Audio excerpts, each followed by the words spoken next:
అందరికీ నమస్కారం. అందరు ఎలా ఉన్నారు? మేమైతే చాలా బాగున్నాము. ఈ రోజు మేము ఒక బ్యూటిఫుల్ లొకేషన్ కి వెళ్తున్నాము. దానికోసం మా ప్రయాణం స్టార్ట్ అవుతుంది. Aalen to Ulm, Ulm to Munich, Munich to Fussen. ఇంకా ఆల్మోస్ట్ ఆస్ట్రియా బార్డర్ దగ్గర అన్నమాట. పొద్దున్నే స్టార్ట్ అయింది మా అడ్వెంచర్. ట్రైన్ జర్నీలో పిల్లల కోసం టాయ్స్ ని గిఫ్ట్ గా ఇస్తారు. మా ఈ ట్రైన్ జర్నీలో మాకు వచ్చిన ఈ 2 ట్రైన్స్ మా ఇద్దరు పిల్లలకి చాలా క్యూట్ గా ఉన్నాయి కదా. మా చెల్లి ఫేస్ వెలిగిపోతుంది. గిఫ్ట్ వచ్చింది ఫస్ట్ టైం. సెకండ్ టైం ఇది మా చెల్లి వాళ్ళ బాబుకి వచ్చిన గిఫ్ట్. ఈ చిన్న ట్రైన్స్ అయితే చాలా బాగున్నాయి.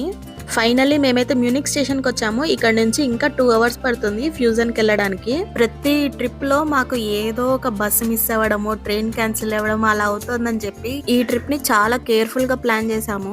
మేము ఎంత జాగ్రత్తగా ప్లాన్ చేసామో అంతే జాగ్రత్తగా ఫస్ట్ మేము స్టేషన్ కి వెళ్ళవలసిన బస్సుని, ఈ బస్సు మేము ఎక్కాల్సిన బస్సు కాదని దగ్గరుండి బాయ్ చెప్తూ సాగనంపాము. బట్ లక్కీగా మేము నెక్స్ట్ బస్ క్యాచ్ చేసినా గానీ మేము ఎక్కాల్సిన ట్రైన్ అందుకోగలిగాము. సో అందుకని ఇంకా స్టార్ట్ అయిపోయాము. ఎక్కడో చదివాను నేను, డెస్టినేషన్ ఇంపార్టెంట్ కాదు, మనం చేసే జర్నీ ఇంపార్టెంట్, అవే మన ట్రావెల్ స్టోరీస్ అని. మ్యూనిక్ నుంచి ఫ్యూజన్ వెళ్ళే దారిలో నిజంగా ఎంత బ్యూటిఫుల్గా ఉందంటే లొకేషన్. ఈ 2 అవర్స్ జర్నీ మటుకు నేను నేచర్ని ఆస్వాదిస్తూ చాలా ఎంజాయ్ చేశాను. ఎంతలా అంటే నేను వీడియో రికార్డ్ చేయాలి అన్న థాట్ కూడా నాకు రాలేదు. ఈ వీడియో అంతా సాన్వి రికార్డ్ చేసింది. పాపం దానికి అసలు అర్థం కాలేదు ఏ వైపు రికార్డ్ చేయాలని. ఎటువైపు చూసినా మొత్తం గ్రీనరీ, అక్కడక్కడ చెక్క ఇల్లులు, మధ్యలో చిన్న చిన్న కాలువలు, అక్కడక్కడ ఆవులు, గొర్రెలు, కోడ్లు. ఇలాంటి లొకేషన్ లో ఉంటే మనకున్న స్ట్రెస్ లెవెల్స్ అన్ని తగ్గిపోతాయి. మా 2 కళ్ళు చాలలేదు ఇవన్నీ చూడడానికి. ఈ లొకేషన్ లో ట్రైన్ లో కన్నా కార్ లో హ్యాపీగా మంచి మంచి పాటలు పెట్టుకుని అలా జర్నీ చేస్తూ వస్తే ఎంత బాగుంటుందో. ప్రతి ఒక్క లొకేషన్ వావ్ అనే చెప్పచ్చు. మేము ఈరోజు చూడబోయే క్యాజిల్ పేరు నాయిష్వాన్స్టైన్ క్యాజిల్. ఈ క్యాజిల్ పేరు మైండ్ లో రిజిస్టర్ అవ్వడానికి 1 గంట సేపు పట్టింది. నోరు తిరగట్లేదు మనకి చదవడానికి. చాలా ఫేమస్ అంట జర్మనీలో.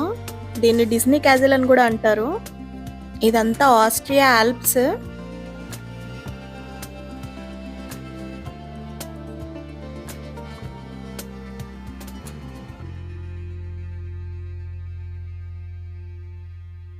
ఫైనల్లీ ఫ్యూజన్ స్టేషన్ కి వచ్చాము. ఇక్కడ చూసారా టూరిస్టులతో ఎంత కిటకిటలాడిపోతుందో ఈ ప్లేస్. ఇక్కడ నుంచి మనం క్యాజిల్ దగ్గరకు వెళ్ళడానికి బస్ ఎక్కాలి. అస్సలు ఎక్స్పెక్ట్ చేయలేదు ఇంతమంది టూరిస్టులు ఉంటారని. ఇంతమందిని చూసిన తర్వాత అర్థమైంది ఇంత ఫేమస్ క్యాజిల్ అని. అందరం ఇంకా క్యూలో నించున్నాము. ఒక 4-5 బస్సెస్ వెళ్ళిన తర్వాత మా నంబర్ వచ్చింది. ఇక్కడ నుంచి బస్సు ఎక్కి కొండపైన దిగాలి. అక్కడ నుంచి క్యాజిల్కి వెళ్ళే బస్సు ఇంకొకటి ఎక్కాలి. మొత్తానికి మేము బస్సు ఎక్కి కొండపైన అయితే దిగాము. ఇక్కడ నుంచి మేము క్యాజిల్కి వెళ్ళే బస్సు పికప్ పాయింట్ దగ్గరికి వెళ్తున్నాము. ఇవన్నీ కొండపైన ఉన్న హోటల్స్ అండ్ రెస్టారెంట్స్. ఇది ఇంకొక చిన్న క్యాజిల్. ఇది ఇలాంటి టూరిస్ట్ లొకేషన్ లో బాగా ఎంజాయ్ చేయాలంటే టైం, మనీ ఇంకా ఇంట్రెస్ట్ 3 బాగా ఉండాలి. మాకున్న టైంలో మేము యాక్చువల్గా 2 ప్లేసెస్ చూద్దామని వచ్చాము. ఇక్కడ చాలా టైం వేస్ట్ అవ్వడంతో ఒక్క ప్లేస్ అయినా ఫుల్ గా కవర్ చేద్దామని అనుకున్నాము. ఇంక ఇక్కడ నుంచి బస్సు ఎక్కి కొండపైకి వచ్చాము. ఈ క్యాజిల్ యాక్చువల్ గా 2 కొండల మధ్యలో ఉంటుంది. క్యాజిల్ ని ఫ్రంట్ వ్యూ చూడాలి అంటే గనక ఇక్కడ ఒక బ్రిడ్జ్ ఉంది, మరియన్ బ్రూకే అంటారు. ఈ బ్రిడ్జ్ పై నుంచి మనం చూడొచ్చు. ఈ బ్రిడ్జ్ ఒక view point, photo point, reels point అయిపోయింది.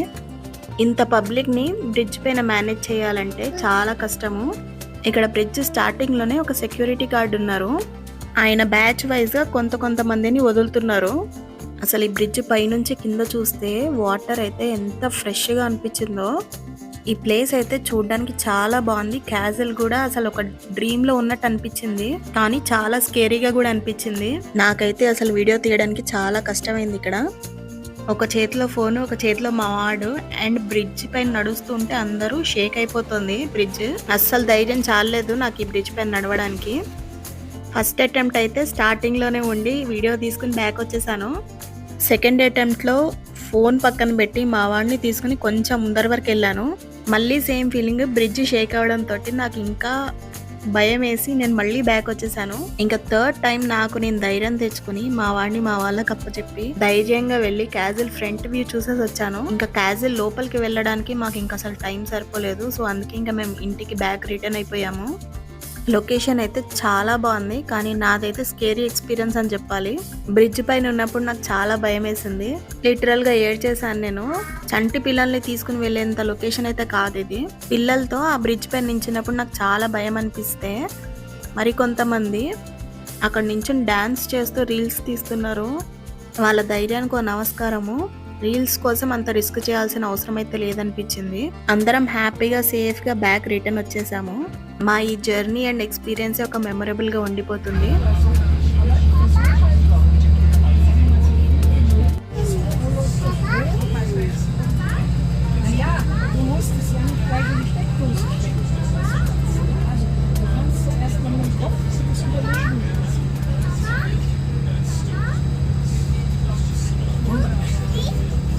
మళ్ళీ రేపు కలుద్దాం. జై శ్రీరామ్.